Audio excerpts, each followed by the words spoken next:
Om.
Welcome to Meaningful Mornings.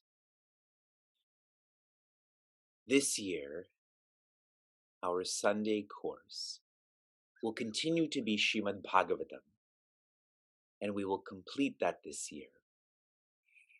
I'm going to miss our Sunday course on Bhagavatam. When we were on our yatra, Bhagavatam would be referred to as Bhagwan Bhagavatam. Not a book, not Srimad. This was full out referred to as Bhagwan Bhagavatam. Yesterday we had a lovely class on how titiksha leads to sthane. Titiksha in English means endurance. To endure articles, beings, and circumstances. And the evolution of that is sthane, which means to accept them. All is as all is. The discussion subject that I'd shared with all of the students, how do you nurture titiksha leading to sthane? And one seeker from Flint had shared, you first have to accept what you have, which will lead to accepting who you are, which will lead to the acceptance of articles, beings, circumstances, oneself to others. Does this all make sense to you? Did you appreciate what you have when you woke up this morning? Do you always need me to remind you this week, next month, appreciate what you have? The fulfillment of meaningful mornings is that you don't need a reminder. And this is not Vivek foreshadowing, this is the end of meaningful mornings. But any morning can be the end of meaningful mornings. Relax the body, enjoy the breath, quieten the mind, and appreciate what you have.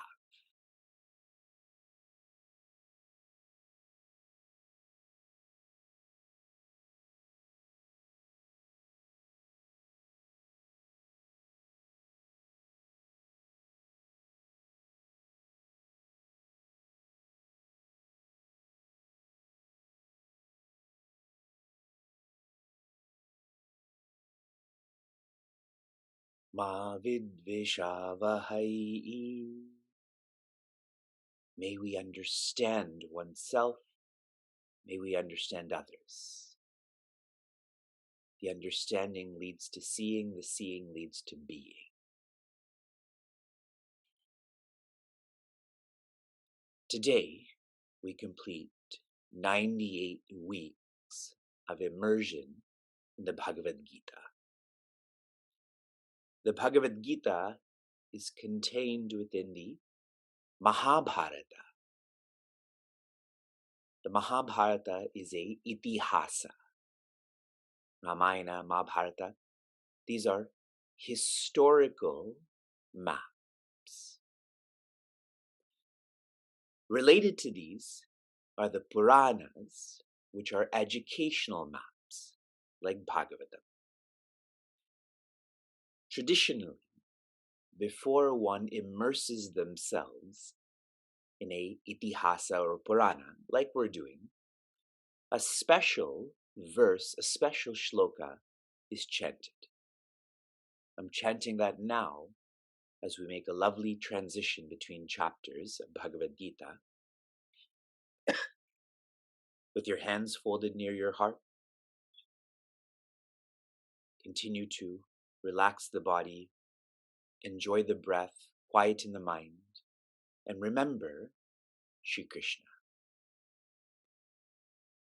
Narayanam namaskritya naram chaiva narottamam devim saraswatim vyasam tato jayamudhiraye.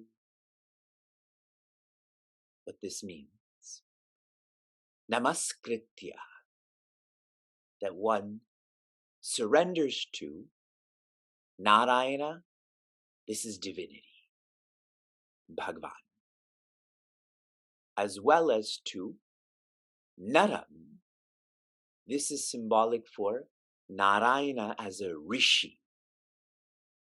So the divinity as a guide. Rishi Narayana is Nara Uttamam, is the best, is a role model for us. Who else do we surrender to? Devi Saraswati. She is the icon for wisdom, for Vijnana. And who is the one that is brought together? Divinity, guide, and let's call Devi Saraswati as the map. She holds the Veda in her hand, correct? It is Rishi Vyasa. Rishi Vyasa is our access point to the trust triangle. Tataha, then Jayam. Jayam is another name for the Mahabharata, correct? Udhirayet, then one studies, then one immerses themselves in the Mahabharata, Bhagavad Gita. Try to remember this verse. Try to feel this verse whenever you immerse yourself in historical maps, educational maps. At the end of chapter 11, verse 55, we've come across one of the best verses, the best maps for our life. Reading a couple of insights from Pujya Swami Chinmayananda, he shares, love for all and hatred for none can be considered the Gita touchstone to know the quality of realization and intensity of experience a seeker has gained through his/her sadhana. 98 weeks later, are you understanding, seeing, being Shri Krishna? How do you know that you love more, that you hate less? And making this more pervasive, that you have less likes and dislikes, because that compromises love. How does one start to be Shri Krishna? The spiritual seeker's great pilgrimage starts with God-dedicated activities. If you're not happy with your journey to joy, zoom into what you're doing and make this more meaningful. In this verse, the 5-point plan is no dislike, no attachment, love what you do, love who you can be, and love love. Love Shri Krishna. That's bhakti. Om Tat Sat. Imagine Om is, okay, if you can see this visualization, here's infinity. Infinity expresses as Om, as a sound symbol. This sound symbol then expresses more as Tat. Tat has so many meanings, like in Bhagavad Gita, it's Shri Krishna. In Bhagavad Gita, it's a certain chapter. But where is that Tat bringing us? Back to Om, back to infinity. Are you feeling me? Infinity expresses as Om, expresses as Tat, which returns us back to Sat, which is that infinity. Infinity, Om, chapter 11, back to infinity. We continue to chapter 12. This is the shortest chapter of Bhagavad Gita. Many chant chapter 15 before they eat, because it is also the shortest chapter. I challenge you to chant chapter 18 before lunch or dinner when you're hungry, which is almost 4 times longer. But this is factually the shortest, because all of the meters are anushtu, the shorter ones. In chapter 15, there's some trishtu, some longer ones. Shri Paramatmane Namaha Atha Dvadashodhyayaha Arjuna Uvacha Evam Satata Yuktaye Bhaktastvam Paryupasate Ye Chapyakshara Avyaktam Tesham Ke Yoga Vittamaha. And Sarjana asks, I'm sharing the translation. Tomorrow I'll elaborate much more. What kind of morning is today? Today is talk about everything else other than the content. That way people think you're prepared for what you're about to say. Arjuna said, those devotees who, ever steadfast, thus worship you, and also those who worship the imperishable, the unmanifested, which of them are better versed in yoga? How many of you can relate to this verse? How many of you have had discussions / debates with others about which path is better? Worshipping a divinity with form, worshipping divinity without form. A lot of us, correct? Bhagavad Gita is eternal. I'm not going to even say it's 2,500 years old or 5 million years old. It's eternal, and you see how eternal it is. We still have such discussions and debates. I had begun with Bhagavatam. I'm going to end this morning with Bhagavatam. There's a chapter in Bhagavatam where Sri Krishna is teaching Rishi Uddhava about classifications. Classification of creation. Are there 3 elements? Are there 5 elements? Are there 11 factors? And so on. And Sri Krishna goes on to share, why are you classifying creation? Is this why for a scholarly reason? Or is it a purpose, or is it a drive so that you can practice more? So I'm sharing the same with you. This verse, this chapter, this scripture, your discussions, your debates, are you doing this from a scholarly narrative or as a practitioner? This is not a scholarly subject, and if you're doing this, you're deflecting. And if you're doing this as a practitioner, then such a discussion is meaningful.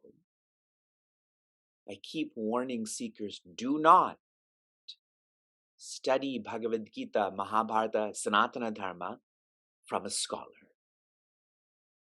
Study this from a practitioner. someone who loves what they do, loves who they can be, loves love, then Srimad Bhagavad Gita becomes most practical, more practical than mechanical engineering, more practical than physiotherapy, more practical than any other subject. We'll elaborate more tomorrow. From inspiration to application. Your recent application is to prepare for our 3-year party, our 11-chapter party. We shared with you an image from a seeker named Shrikant about what his trust triangle is. And what's lovely about this is it's immediate. He's always in his trust triangle. Another seeker, Ragini from Raleigh, she had sent me a boat. And she had herself and her captain and the winds that are guiding her boat. Do you remember I referenced that verse from Bhagavatam? Then another application was for you to spring in your attitude. Today's the first day of spring. To spring in your attitude. I know you're doing this because the majority of you have not been to Chinmayadhara. How many of you have been to Chinmayadhara before? By show of hands. There is hardly a few of you. Yet, there are too many of you to count who have supported Chinmayadhara. That shows that you're rising in your attitude beyond your individual home and personal home, meaning with your family. Your application for this morning. What virtue is required to spring from being a participator to a facilitator? What is that virtue? And then what is the virtue to spring from being a facilitator to a initiator? So reflect on those two distinct virtues and share them in our community so I can learn from you, you can learn from others. Shanti, Shanti, Shanti. Be safe, be sound, be serene, be joy.